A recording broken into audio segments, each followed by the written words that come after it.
afternoon! So by the way, sa mga hindi po nakakilala sa akin, so by the way, my name is Jaron. Evan Bata. So from Team Tagumpay lang po ako. Yun.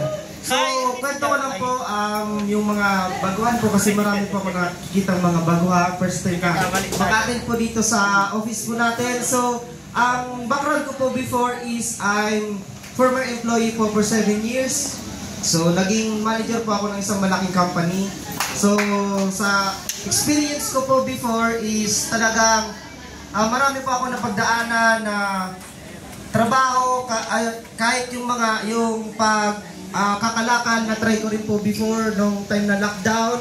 So, ang ano ko naman, experience ko po ngayon dito sa community natin is ngayon po, na-involved naman ako dito dahil po sa nakilala ko naman po yung aking mentor, si Mentor Leslie De Vera. Siyempre si Mentor Marlon De Vera, sila po yung nag-atid sa akin. At sila rin po yung dahilan kung bakit po ako nandito sa opportunity na to at bakit po ako kumikita rin dito ng maganda sa community natin. Yan, so, ang mga naging achievements ko naman po, 6-figure earner po, and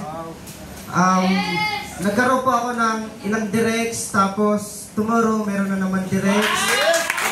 Tapos, naging routine ko lang po kasi talagang sinasabayan ko si Mentor Nessa Hataw na kahit i-start kami ng hataw ng mga hapon hanggang madaling araw na yan.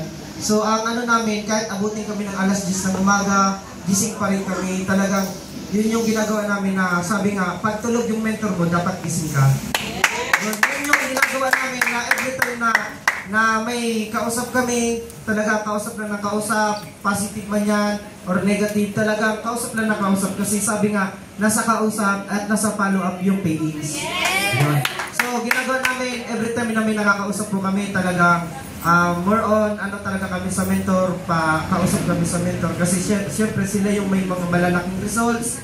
So, naging naman po namin sa akin naman po, ang payo ko lang sa mga nandito po, sa mga buguhan, sa mga gusto rin magkaroon ng pay-ins, gawin nyo lang po yung tama at kumbaga tuloy-tuloy nyo lang, sumabay kayo doon sa may mga resulta para yung naging result nila, tapos yun naman yung magiging result nyo din kasi nga ina-attract nyo. Kasi ako, every time may ginagawa ko kasi every time na may naglalatag ng mga pay-ins sa mga GC, ako talaga, react ako ng react.